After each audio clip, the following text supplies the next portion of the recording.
Atmajaya Jakarta dan melanjutkan pendidikan dokter spesialis obstetrik dan ginekologinya di Universitas Udayana. Beliau sudah memiliki banyak pengalaman dan juga saat ini menjadi salah satu dokter obstin pilihan di Morula IVF khususnya di Pontianak. Halo Dokter Andi. Halo, selamat siang, Dr. Gabriela. Salam kenal. Selamat sore juga untuk ayah dan bunda sekalian. Sore dokter, apa kabar dok?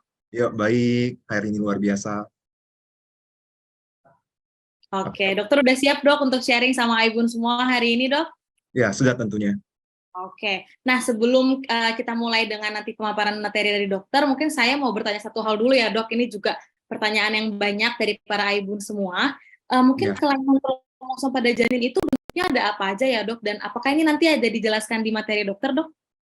tentu saja akan saya jelaskan. Saya akan menjelaskan mungkin dari dasarnya kemudian juga saya akan jelaskan mengenai kelainan-kelainan. Saya akan Persilahkan dokter untuk segera memberikan pemaparan materinya ya dok, silakan dokter.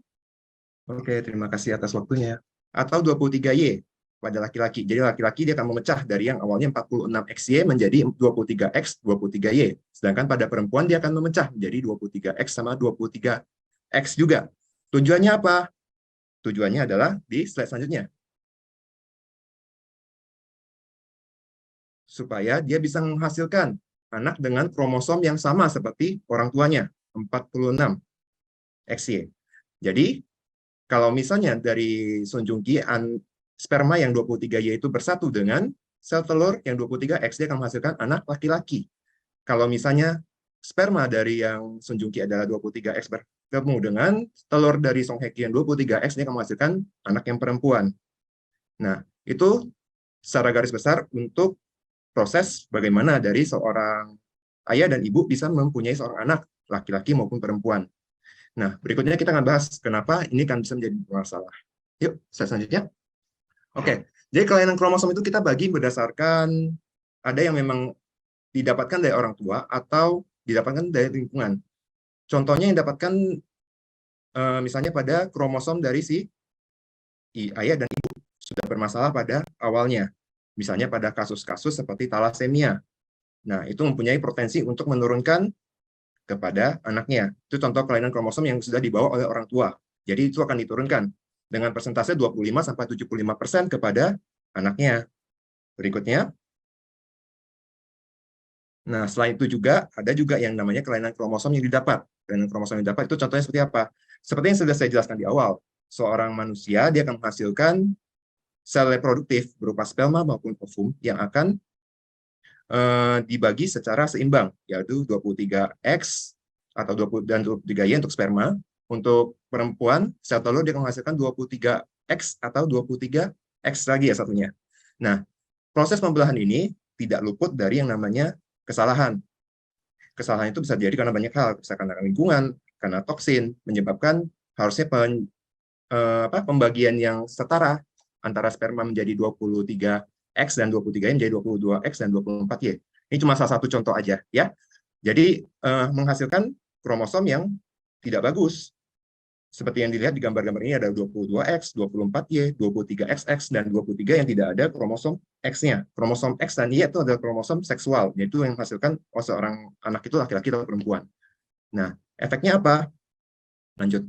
Untuk slide berikutnya, contohnya pada kromosom 24Y. Kalau misalnya dia ketemu dengan kromosom 23X, 23X ya, dia menghasilkan anak dengan kromosom yang lebih. Harusnya pada kromosom manusia biasa, manusia normal, atau kita bilangnya euploid, dia harusnya kromosomnya 46XY atau 46XX. Sedangkan pada kasus-kasus di mana terjadi penambahan kromosom yang tidak seharusnya akan menghasilkan kelainan genetik. Contohnya 47XY. Pada kasus ini saya ambil kasus trisomi 13. Trisomi 13 itu apa?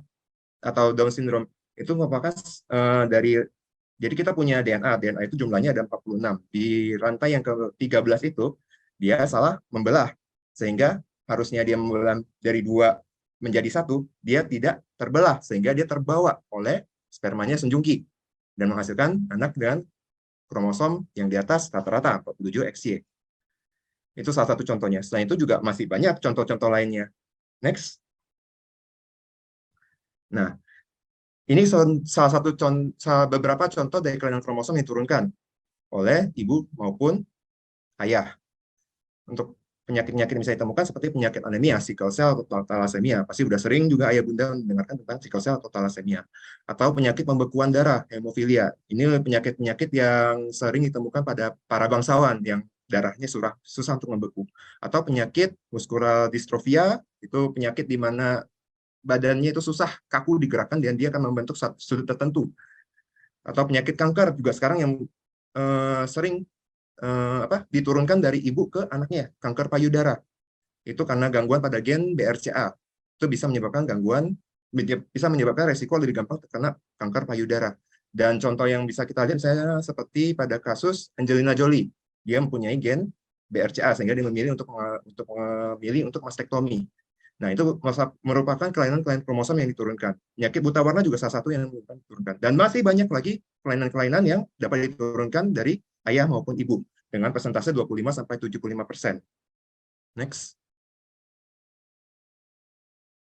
Nah, kembali ke pertanyaan tadi yang ditanyakan oleh Dr. Gabriela tentang euploidy dan aneuploidy. Seperti yang sudah kita sebutkan, kalau misalnya contohnya seperti sperma yang 24Y atau sel telur yang 23XX, dia akan menghasilkan anak dengan kecenderungan aneuploidy. Jadi pada kasus euploidy, kromosom yang terdeteksi ketika diperiksa adalah 46XX dan 46XY. Aneuploidy itu contohnya seperti apa? 46X. Jadi misalnya dari yang tadi, karena pada pembelahan, telur yang jumlah kromosomnya 23 tanpa kromosom seks, tanpa X-nya itu bergabung dengan sperma yang 23X. Itu menghasilkan 46X. Kemudian ada juga menghasilkan 46XXY, 45XX, 47XY. Dan semua mempunyai namanya sendiri. Dan apakah kelainan kromosom ini bisa diperbaiki? Sampai saat ini kita tidak mempunyai cara untuk menterapi kalau misalnya memang udah ada kelainan aneuploidy ini dibawa sejak dari janin. Oke, lanjut. Nah, sekarang hal-hal apa aja sih yang berkontribusi? Tentu saja kita harus mengetahui hal-hal yang berkontribusi sehingga kita bisa menemukan cara yang paling bagus untuk mencegah kejadian-kejadian ini. Nah, hal-hal yang paling berkontribusi, 1, usia, 2, toksin, 3, nutrisi. Ini kan kita bahas satu. Yuk kita mulai dari usia ya. Ini kita mulai dari jadi ada penelitian. Penelitian ini melibatkan pasien-pasien dengan sindroma Down, kemudian dicari apakah umur dari ibunya. Dan ternyata merupakan jadi cari banyak faktor sebenarnya, tapi yang ditemukan yang paling bermakna itu adalah umur ibu pada saat mengandung. Bagaimana dia bisa menghasilkan sindroma Down. Seperti yang kita tahu, kita juga mempunyai, untuk wanita-wanita dia mempunyai sel telur. Sel telur itu dia akan berkembang pada saat dia sedang janin, kemudian ketika dia sudah mencapai usia remaja, dia tidak akan berkembang lagi. Kemudian habis itu dia akan dikeluarkan perlahan-lahan sampai akhirnya dia habis pada saat usia menopause. Itu untuk sel telur. Nah, sel telur itu sendiri, dia mempunyai kualitas yang pasti akan menurun setiap bertambahnya usia. Sehingga pada wanita-wanita bisa disarankan untuk usia produktif untuk menikah pada usia 25-35 tahun. Kenapa? Karena di atas 35 tahun kita mempunyai resiko untuk meningkatnya kelainan kongenital atau kelainan kromosom. Seperti dilihat di tabel ini, di usia 20 tahun, resikonya 1:2300 kelahiran menghasilkan satu anak dengan kelainan Down. Sedangkan di usia 25 dia akan bertambah menjadi 1:1600. Jadi dari 1.600 kelahiran, hasilnya 1. Coba bandingkan dengan kalau misalnya usianya udah di atas 35 tahun. Di sini dia ambil data di 37 tahun. 37 tahun yang di antara 35 dan 40. 1:290. Artinya dari 290 kelahiran, ada 1 yang menderita sindroma Down. Dan ini akan lebih tinggi lagi ketika sudah mencapai di atas 40 tahun. 40 tahun, jadi di 40 tahun, di atas 40 sampai 45 diantaranya udah 100 kelahiran menghasilkan 1 sindroma Down, dan kalau misalnya di atas 46 dari 46 kelahiran akan menghasilkan 1 sindroma Down. Otomatis ini meningkat tajam. Bisa kita lihat grafiknya meningkat secara drastis dari usia 35 tahun ke atas. Sehingga bisa disimpulkan memang penyebab utama dari gangguan kromosom atau aneuploidy itu adalah usia. Sehingga diharapkan untuk seorang wanita tidak menunda untuk mempunyai anak, terutama kalau misalnya usianya masih bagus dia. Kalau misalnya udah di atas 30, kita sudah mulai hati-hati. Ini yang dinamakan resiko. Belum tentu ya, Moms and Dad, untuk ayah bunda, kalau misalnya untuk kondisi-kondisi misalnya menikah di atas usia 40, pasti mempunyai anak down. Tidak. Ini hanya resiko. Resikonya meningkat. Seperti itu. Lanjut. Kemudian untuk toksin. Toksin itu kalau misalnya sekarang yang lagi gencar-gencarnya dibahas di dunia-dunia kita adalah toksin. Toksin itu ada apa? Toksin itu adalah oksidan. Oksidan adalah zat-zat yang bisa menyebabkan kerusakan pada sel. Bukan hanya sel, dia juga bisa menyebabkan gangguan pada DNA. DNA itu merupakan genetik yang kita akan turunkan kepada bayi kita. Dan itu semua bisa dirusak karena apa? Satu, makanan. Makanan itu berpengaruh penting. Ya, makanan-makanan kita pada saat ini cenderung lebih bergeser ke arah fast food. Fast food itu contohnya apa? Seperti burger, gorengan, kemudian gula, kemudian juga gandum. Hal tersebut bisa menyebabkan inflamasi. Inflamasi dapat menimbulkan oksidan. Oksidan itu dapat merusak DNA jika dikonsumsi secara berlebihan. Tentunya kalau misalnya sekali-sekali tidak, ayah bunda ya. Jangan sampai juga ayah bunda puasa untuk tidak makannya sama sekali, karena beberapa makanan ini cukup enak. Kemudian yang benar-benar harus kita hindari ini apa? Contohnya seperti alkohol maupun rokok. Tidak ada satupun hal yang bagus dari rokok, ya, ayah bunda. Rokok itu satu, dia menghabiskan uang, kedua dia merusak semuanya. Tidak ada hal yang bagus dari rokok. Berikut juga alkohol. Ya, alkohol juga bisa menyebabkan gangguan pada tingkat sel sama dengan rokok. Dan jangan lupa juga sekarang polutan. Polutan di negeri kita ini cukup agak mendapatkan highlight untuk beberapa waktu ini, beberapa bulan ini, terutama di Jakarta. Kita bisa mendengar kalau misalnya polusi itu tambah banyak. Selain itu juga jangan lupa kita punya limbah-limbah seperti limbah air, kemudian juga kalau misalnya di Pontianak sendiri kita bermasalah dengan kebakaran hutan. Itu semua dapat menyebabkan polutan. Polutan itu sendiri juga dapat menyebabkan gangguan pada tingkat DNA maupun sel pada manusia. Dan itu bisa berpengaruh terhadap gangguan untuk pembelahan dari si sel sperma maupun sel ovum. Lanjut. Terus apa yang bisa kita lakukan? Yuk lanjut. Nah, untuk mengurangi kerusakan DNA otomatis kita ingat kembali 3 hal yang bisa kita cegah. 3 hal yang bisa kita cegah. 1, usia. Usia sebisa mungkin untuk memiliki anak di usia 25-35 tahun. Nah, ini jujur untuk saat ini mungkin kita sudah ada sedikit pergeseran karena kita udah Indonesia sendiri udah masuk ke negara yang cukup berkembang hampir menuju ke maju. Dan di mana wanita-wanita juga mempunyai hak untuk misalnya untuk meningkatkan karir mereka, meniti karir. Nah, itu bisa berpengaruh pada pilihan hidup mereka untuk tidak segera mempunyai anak. Nah, sehingga kalau misalnya memang bagaimana caranya untuk mengurangi kerusakan DNA? 1, tetap harus menikah di usia produktif, mempunyai anak di usia produktif. Setelah itu baru sebisa mungkin tidak menambah anak lagi di atas usia 35 tahun. Kemudian untuk nutrisi apa yang disarankan? Nutrisi adalah antioksidan, suplementasi dari antioksidan yang sering digunakan adalah asam folat. Biasa kita berikan sebelum seorang wanita atau seorang pria melaksanakan program kehamilan. Jadi asam folat itu memang kita banyak kalau misalnya di dalam misalnya ada ayah bunda yang pergi ke praktek dokter kemudian diberikan asam folat. Biasanya diberikannya pada awal kehamilan. Tujuannya memang untuk mencegah supaya janinnya mendapatkan asupan suplemen yang bagus sehingga DNA-nya ketika bertumbuh menjadi baik. Nah, ini juga lebih baik diberikan pada saat sebelum program kehamilan. Nah, dengan diberikan sebelum program kehamilan, otomatis DNA yang diberikan akan rusak. Selain itu juga masih ada seperti antioksidan lain yang bisa kita berikan juga, seperti koenzim Q10, vitamin E, itu juga membantu supaya mengurangi kerusakan DNA. Kemudian biasakan pola makan dan hidup sehat. Ini salah ketik ya, pola makan dan hidup sehat. Ini otomatis makanan sehat itu seperti makanan yang lebih banyak sayurannya, mengurangi daging-daging merah, yang mengurangi oksidan, kemudian juga mengurangi gorengan maupun yang manis maupun gandum. Kemudian juga hindari alkohol, rokok, dan narkoba. Ya, oke. Next. Nah, selanjutnya saya akan bahas, tadi kan merupakan cara-cara kita untuk untuk mengurangi resiko terjadiannya kerusakan DNA. Nah, sekarang kalau misalnya memang sudah kondisi udah banyak terpapar, gimana caranya supaya kita mengurangi kondisi di mana janin yang terlahir itu tidak aneuploidy. Nah, di dalam teknologi reproduksi berbantu, atau kita bilangnya dengan kondisi IVF, in vitro fertilization, kita mempunyai teknologi yang namanya pre-implantation genetic testing. Ini apa pre-implantation genetic testing? Ini merupakan satu cara kita untuk mengetahui seorang bayi, seorang calon bayi, embrio itu, dia kromosomnya euploid atau aneuploidy. Euploid itu normal, eu normal. Aneuploid, an itu tidak, eu normal, jadi tidak normal. Nah, caranya adalah seperti yang digambar berikut ini.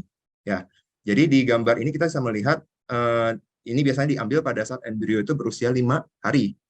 Pada saat 5 hari itu kita akan melakukan pemecahan pada si embrio. Ketika embrio sudah dipecahkan, kita akan mengambil bagian dari trepoderm. Trepoderm itu kalau misalnya dilihat di gambar yang paling bawah yang sebelah kiri, itu yang diambil dengan menggunakan pipet. Nah, itu ada bagian dari trepoderm yang diambil dari janin. Jadi, yang diambil itu bagian apa? Bagian yang akan berubah menjadi ari-ari. Jadi ini bukan bagian dari janin yang diambil ya, ayah bunda. Jadi dia tidak akan terpengaruh sama kondisi dari janin ketika diambil sedikit bagiannya.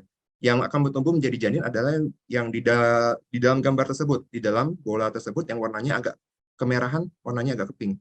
Nah, itu adalah calon bayinya. Yang diambil ini adalah bagian luarnya menjadi ari-ari, sehingga dia tidak akan mengganggu pertumbuhan dari si bayi. Nah, kemudian dari si sel-sel yang diambil ini, bagian kecil yang diambil ini, akan diperiksa genetiknya. Genetiknya apakah dia 46XX atau 46XY. Jadi, kita bisa tahu apakah dia euploid atau aneuploidy dari si embrio itu sendiri. Next. Nah, ini caranya adalah seperti ini untuk PGTM, ya. PGTM. Jadi di dalam PGT itu atau prenatal genetic testing itu, pre-implantation, kita mempunyai namanya PGTA dan PGTM. PGTA dan PGTM itu bedanya apa? PGTA itu dia bersifat untuk yang aneuploidy. Jadi kita bisa memilah, oh ya, dia euploid apa tidak, gitu kan? Kemudian kalau misalnya ini merupakan proses yang untuk yang secara garis besar, untuk yang aneuploidy. Jadi kita akan mengambil ininya. Jadi misalnya dia prosesnya salah satu. Jadi kita mengambil dari ibunya untuk sel telurnya, kemudian kita sambung ketika untuk proses IVF itu ya, kita akan mengambil sel telur, kemudian kita gabungkan dengan sperma dari sang ayah, kemudian setelah itu kita tumbuhkan menjadi 5 hari, kemudian habis itu kita akan melakukan pengambilan sedikit bagian dari si embrio. Nah, setelah kita ambil sedikit bagian itu, embrio akan kita bekukan. Kemudian setelah keluar hasil genetiknya, X atau 46XX atau 46XY atau ternyata dia bukan aneuploidy, baru kita akan melakukan transfer ke dalam rahim ibu. Nah, berikutnya, slide berikutnya.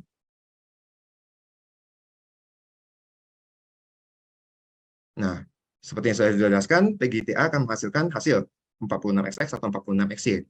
Dan apakah dia mempunyai peran penting untuk proses untuk bayi tabung itu sendiri? Dia mempunyai proses yang penting. Ya, jadi dapat dilihat dari tabel ini selama tahun 2019 sampai 2022 dengan menggunakan PGTA kita dapat menghasilkan total kehamilan lebih tinggi di usia 38 sampai 39 tahun.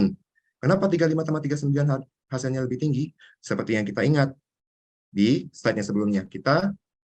Jadi ketika seorang wanita menginjak usia di atas 35, dia akan mengalami penurunan dari kualitas dari sel telur.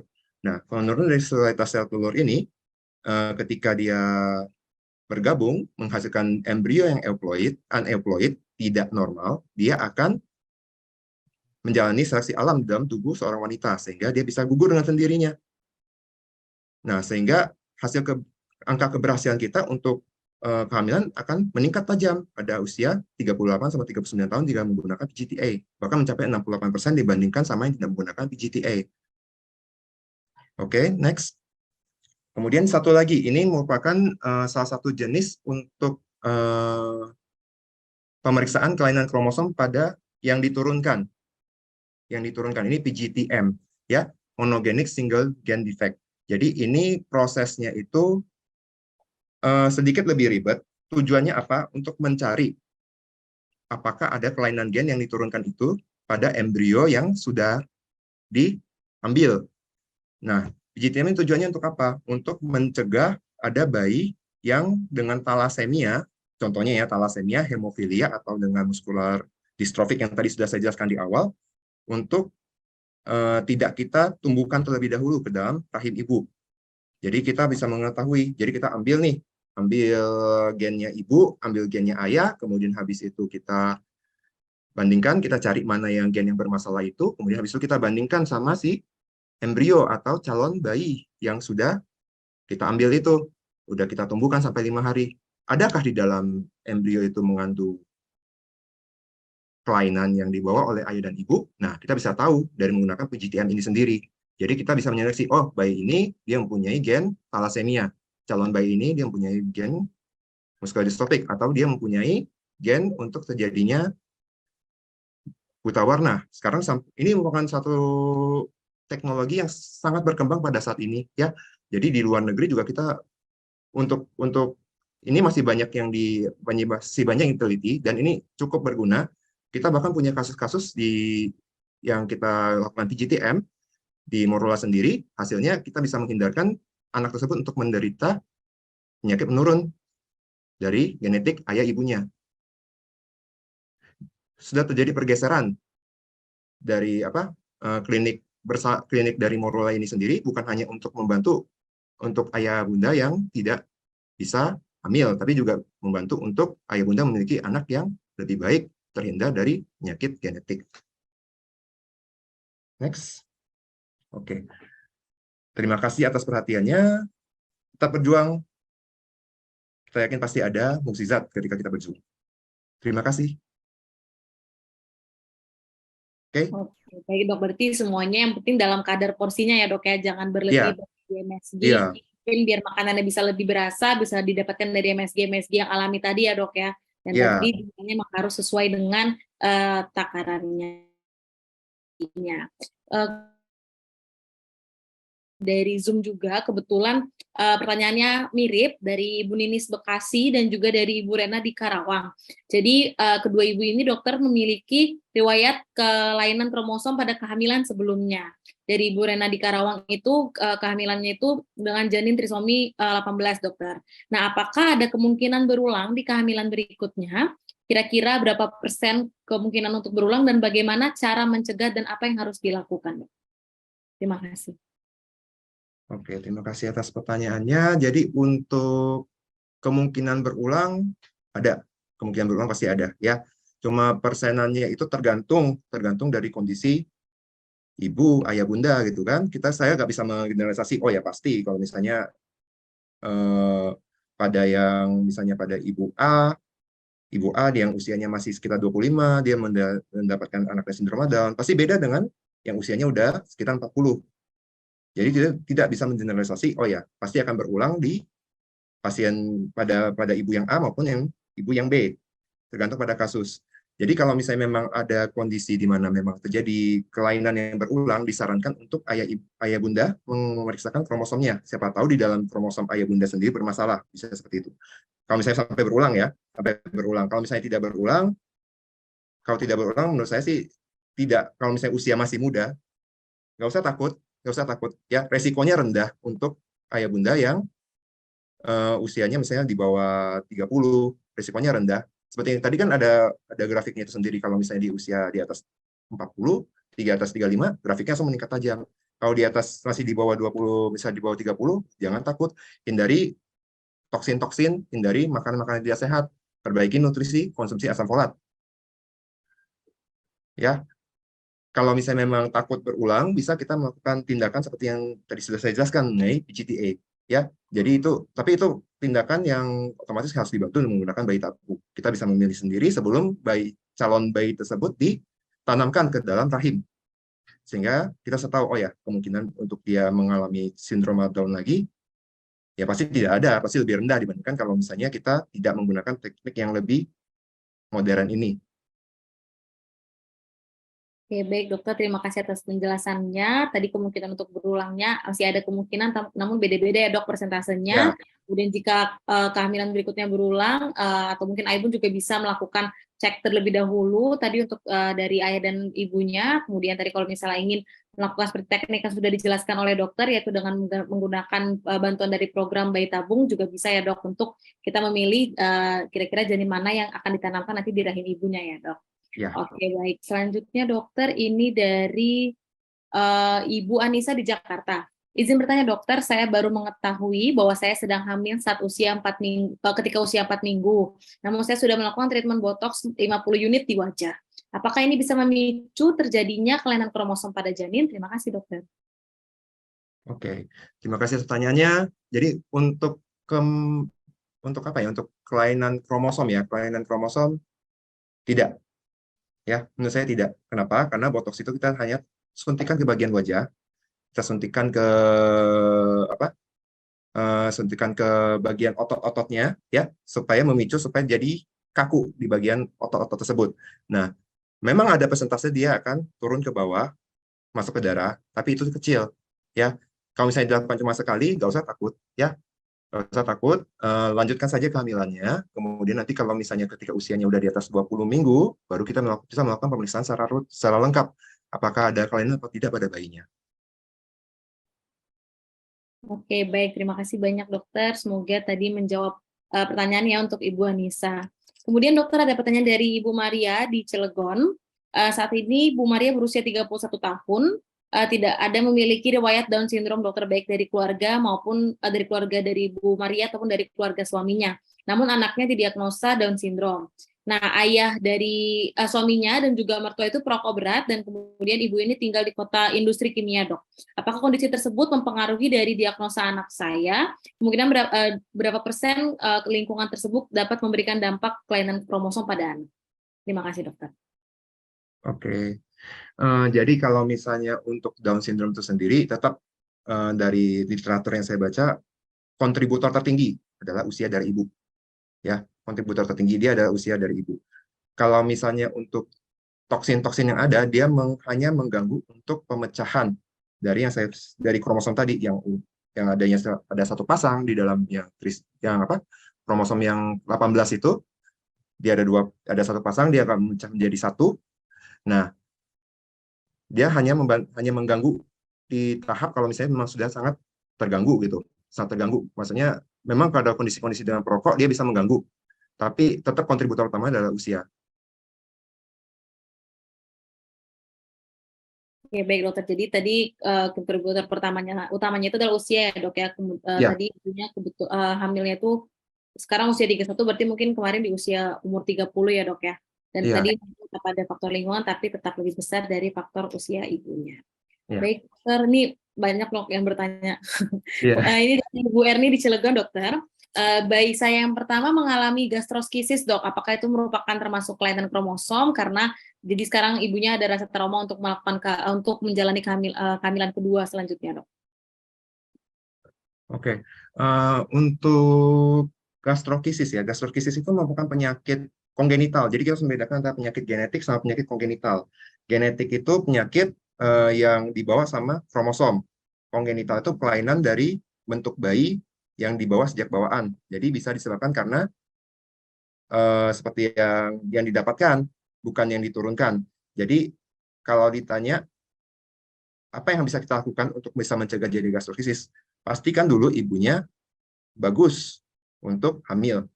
Ya, kita di sini di Indonesia masih jarang kita melakukan premarital testing atau bisa menggunakan apa ya, kita sebelum jadi tidak ada pemeriksaan sebelum hamil. Kalau misalnya di luar negeri itu sendiri sebelum hamil tuh udah banyak pasangan yang datang merencanakan benar-benar jadi periksa. Banyak bisa kita lakukan untuk melakukan pemeriksaan yang bisa mencegah kelainan kongenital. Contohnya seperti pemeriksaan TORCH.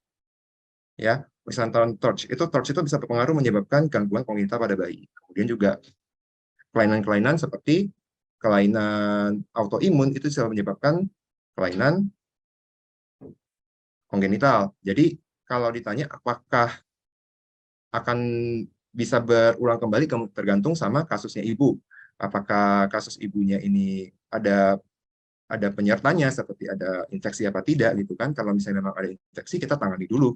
Jadi sangat disarankan untuk diperiksa terlebih dahulu sebelum hamil. Jadi kita melakukan perencanaan kehamilan, diperiksa apakah ada kelainan atau tidak. Ya, kalau sampai berulang kembali, kalau misalnya memang penyebabnya ada sesuatu yang bisa kita hilangkan, itu akan jauh lebih bagus kita kerjakan gitu. Kita hilangkan sebelum hamil kembali. Jadi jangan takut untuk hamil kembali. Karena kita bilangnya cuma kalau misalnya sampai memang disebabkan karena kelainan genetik, itu kita bilangnya resiko. Resiko ya, belum pasti ada kelainan ya, resiko. Seperti talasemia, seperti contohnya seperti hemofilia, buta warna, resikonya ada 25-75%. Nggak sampai 100%, kecuali memang kedua orang tuanya memang ada kelainan yang sama gitu. Oke, baik dokter, terima kasih atas jawabannya. Tadi berarti bisa sebelum kehamilan melakukan premarital checking dulu ya dok ya. Ya. Ngomong-ngomong thalassemia, kebetulan saya juga thalassemia nih dok. Oh, Saya ya. thalassemia, cuma sampai sekarang dari keluarga tuh belum ada yang tahu karena nggak pernah ada yang cek. Dari sisi Ya. yang karena memang tadi benar kata dokter di Indonesia masih belum lazim dan rutin ya dok dilakukan Ya. untuk checking. Namun mungkin baru akhir-akhir ini di beberapa vaskes itu bisa melakukan, tapi nggak yang lengkap juga gitu dok. Jadi ya udah anaknya lahir baru tahu ternyata ada bawaan apa kayak gitu. Jadi Ya. ibu semua bisa melakukan cek dulu prenatal checking sebelum untuk program kehamilan selanjutnya. Iya. Kita lanjutkan dokter, pertanyaan dari Ibu Dewi di Jakarta. Apakah autism itu juga bisa disebabkan karena ada kelainan kromosom ya dok? Dan kenapa ada satu orang tua yang bisa memiliki beberapa anak yang mungkin itu autis semua gitu dok? Dan apakah bisa tadi disebabkan oleh kelainan kromosom? Terima kasih dok. Oke, kalau untuk autism sendiri saya sempat baca kalau misalnya penyebabnya itu lebih cenderung karena lingkungan. Ya, karena lingkungan, bukan karena keturunan. Keturunan kontribusinya nggak terlalu banyak, lebih cenderung karena lingkungan. Lingkungan yang menyebabkan kerusakan pada DNA. Kerusakan DNA itu bisa terjadi pada tahap sebelum dia hamil atau sesudah dia hamil. Itu jawabannya, kalau menurut saya ya. Oke, baik dokter. Berarti dari lingkungannya ya, Aibun Ya, ya. Oke, Aibun, aku mau mengingatkan lagi, ini untuk yang ingin live consultation langsung bertanya dengan dokter Andi, bisa langsung raise hand dan juga open cam ya. Sembari menunggu, aku akan melanjutkan pertanyaan dari Zoom, dokter. Ada ya, Ibu Okti dari Jakarta. Selamat sore, dok. Izin bertanya, apakah jika seseorang memiliki saudara kandung dengan kelainan kromosom, dalam hal ini contohnya Down syndrome, apakah hal ini dapat meningkatkan kemungkinan orang tersebut juga memiliki anak dengan kasus serupa? Berarti ini dari saudaranya gitu dok ya, ya, saudara yang Down syndrome, apakah dia nanti bisa punya anaknya itu kemungkinan Down syndrome seperti itu dok? Terima kasih dok. ya. Kembali lagi ke jawaban saya yang tadi, kontributor utamanya adalah usia. Ya, kontributor utamanya adalah usia. Jadi kalau misalnya di dalam keluarga ada yang memiliki sindroma Down, kemudian apakah yang dia bisa menghasilkan anak dengan sindroma Down? Kalau misalnya usianya di atas 35, ya pasti ada resiko. Resikonya pasti lebih banyak. Yang di bawah 35 aja ada resiko, cuma nggak tinggi gitu. Ya, apakah dia bisa meningkatkan? Ya, bisa meningkatkan resiko untuk terjadinya sindroma Down pada keluarga yang memiliki sindroma Down, tapi tidak sebanyak kontributor utamanya, usia. Jadi kalau misalnya memang ada keluarga dengan sindroma Down, ya sebisa mungkin ya jangan sampai, kalau misalnya untuk menurunkan resiko, ya sebisa mungkin jangan hamil di atas usia 35.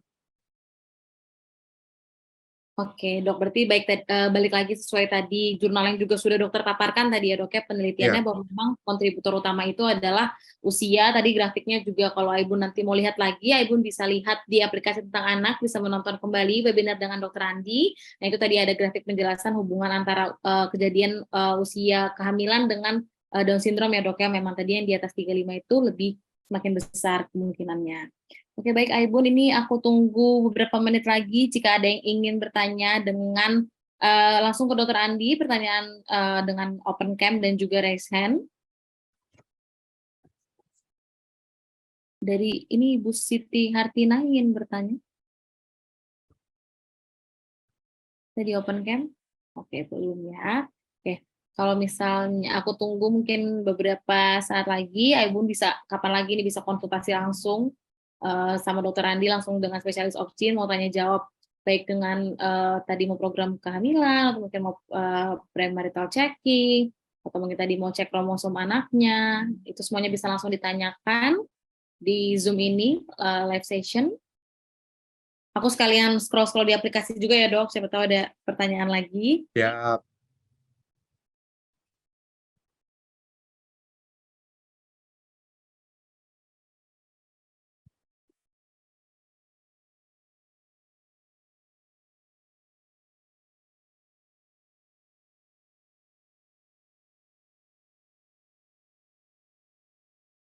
Oke, baik dok, sepertinya materinya sudah dijelaskan dengan sangat jelas, kemudian pertanyaan tadi juga banyak pertanyaan yang serupa dan berulang, jadi tadi udah aku simpulkan juga dari setiap pertanyaannya. Udah ini terakhir ya dok, penutupan pertanyaan terakhir dari Ibu Laras. Izin bertanya dok, apakah bisa diinfokan sekali lagi, tes-tes apa saja ya yang sebaiknya dilakukan sebelum merencanakan kehamilan? Terima kasih. Oke, jadi sebelum kehamilan yang pasti satu pemeriksaan dasar sama pemeriksaan yang lebih spesifik.